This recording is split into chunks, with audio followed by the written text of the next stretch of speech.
Hey there, AQR students. We're looking at student activity sheet number 8, quarterback rating. So we're looking at sports again.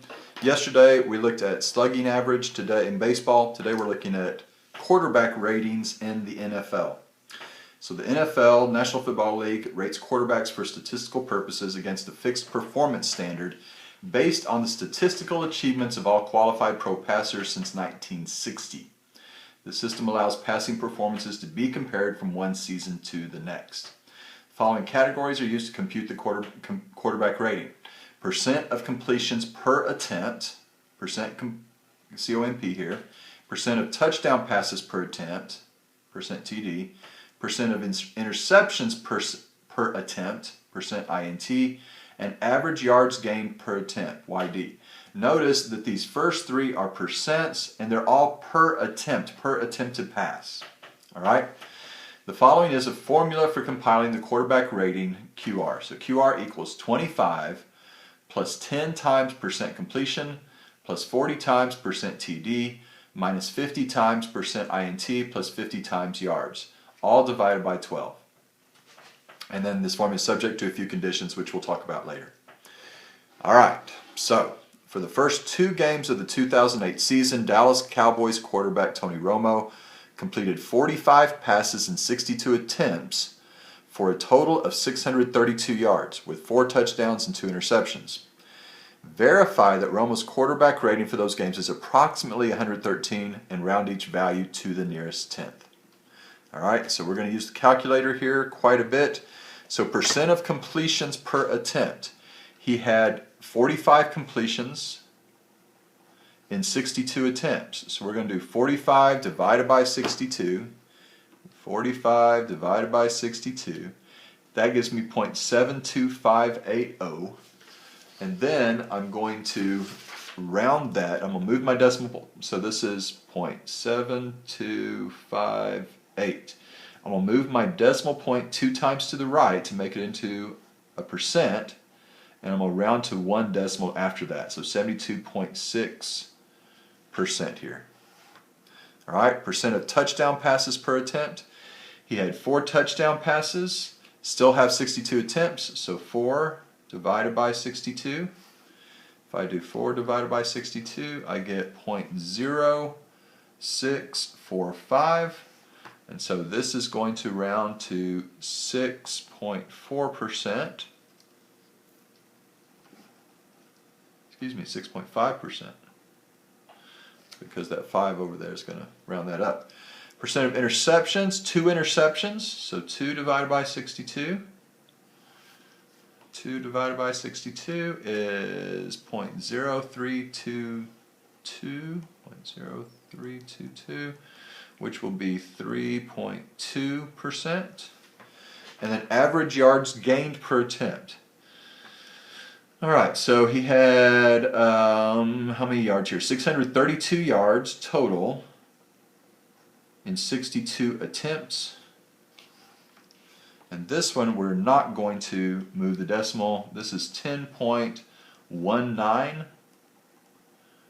So we're going to round that to 10.2 yards per attempt. Okay? Now we plug these numbers into the formula. Plug these numbers into the formula.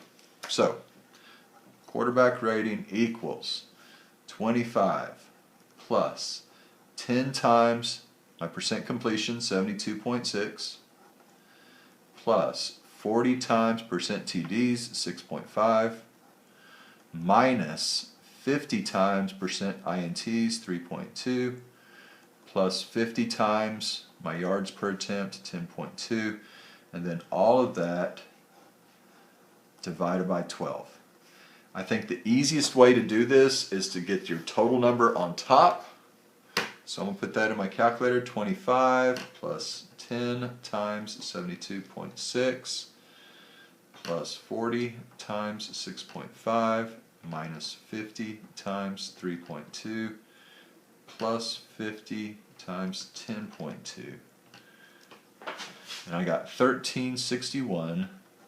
And I'm dividing that by 12, and that gives me 113, roughly 113.4. As that was Tony Romo's quarterback rating for those two games, 113.4. Okay? So remember, for the percents, the first three, you're moving your decimal point over, then round to one more number past that. For the yards per attempt, you just take the number as is, round to one decimal. Okay? I'm going to let you all do number 2 in the practice. All right? And I'm going to give you one more besides that. Since this was made in 2009, 2010 is when these worksheets were made, there have been a lot of really good ratings for quarterbacks since then. The passing game has really stepped up. So I'll use somebody's statistics since then. Okay? All right, going on past number 2 here. The actual formula, let's see here. All right, the actual formula for the quarterback rating is subject to some conditions represented below. So now we've split each one into its own separate term here. We've got 5 times percent completion minus 30 over 6, plus 10 times percent TD over 3, plus 25 times 19 minus 2 times percent interceptions divided by 12, plus 25 times yard minus 3 divided by 6. And I have no idea who came up with this formula. This is a crazy formula, but this is what they use. It is understood that each item in brackets, for each one of these brackets, it's truncated to be no smaller than 0. If you get a negative number here, we just change it to 0, and no larger than 475 over 12, giving a maximum rating of 475 over 3 or 158.3. So a perfect rating is 158.3. This rating is rounded to the nearest tenth.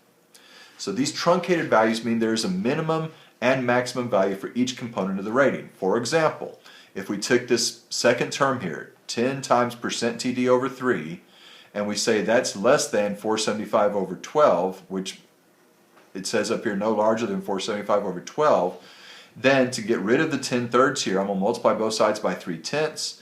We take 475 times 3/10, and we get that 11.875, or basically 11.9%.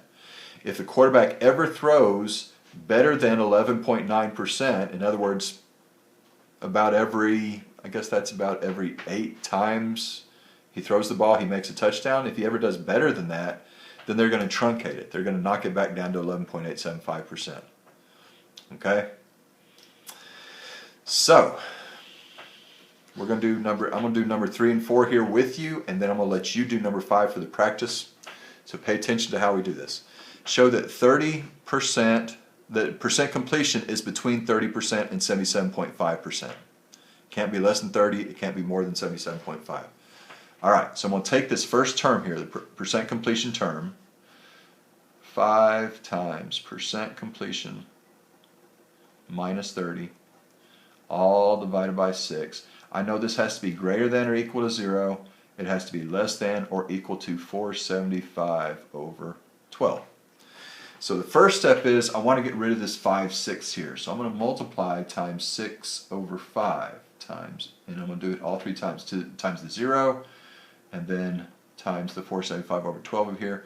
Well, times 0, it just stays the same. 0 is still, times anything is still 0. The 5s are going to cancel, the 6s are going to cancel. I've got percent completion minus 30, less than or equal to, if I do 475 over 12, 75 divided by 12 times 6 divided by 5, I get 47.5 here. And then the last step, I want to get rid of this minus 30, so I'm going to add 30 to every section here, plus 30 and plus 30. And so I'm going to end up with 0 plus 30 is 30, less than or equal to percent completion, less than or equal to 47.5 plus 30 is 77.5. So we've just showed that it's between 30% and 77.5%, just like it says here. All right? Let's try yards. Yards is the last one here. All right, so we're going to take that term, 25 times yd minus 3 divided by 6. I'm going to say it's greater than or equal to 0 and less than or equal to 475 over 12. First step, let's get rid of this 25 over 6 by multiplying times 6 over 25. Times 6 over 25 times 6 over 25. And 0 times anything is still 0. Here in the middle it's going to all cancel out and give me yd minus 3. 475 divided by 12 times 6 divided by 25 is 9.5. This is yd here. And then I'm going to add 3 plus 3 plus 3 plus 3. And I'm going to have 3 is less than or equal to your yards per attempt, which is less than or equal to 12.5. Okay, so yards per attempt is going to be, has to be at least 3. If it goes under 3, they're going to change it to 3. It has to be less than or equal to 12.5. If it ever goes over 12.5, they're going to knock it back down to 12.5. And so our C value here, C is equal to 3, and D is equal to 12.5. And this would be, both of these is yards per attempt.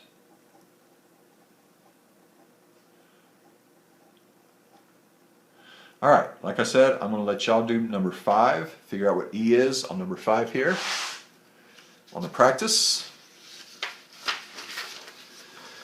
Okay, number 6, explain why the actual formula and the simplified formula are the same when each component is between minimum and maximum. All right, it didn't give us a lot of room here, so I'm going to do this on a separate sheet of paper. I've written the complicated formula out right there. And so I'm just going to simplify this. And so the first step I'm going to do is get a common denominator. If I look at 6, 3, 12, and 6, the common denominator is 12. My common denominator is 12. All right, so get a 12 here. I'm going to multiply times 2 over 2. 2 times 6 is 12. So on top here, I'm going to have 10 times percent completion minus 30. Plus, I've got a 3 in the denominator here. I want it to be 12, so I'll multiply times 4 over 4. 4 times 10 is 40 times percent TD.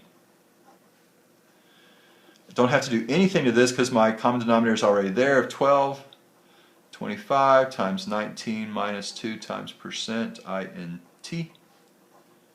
Double parentheses. Plus, I've got a 6 here, so to get a 12 here, I'm going to multiply times 2 over 2.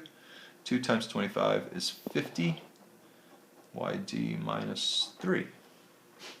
Alright, so everything is now in one big fraction. I'm just going to distribute everything here. So I've got 10 times percent completion minus 10 times 30 is 300 plus 40 times percent TD. I guess I should leave these in parentheses so it looks like what we started with.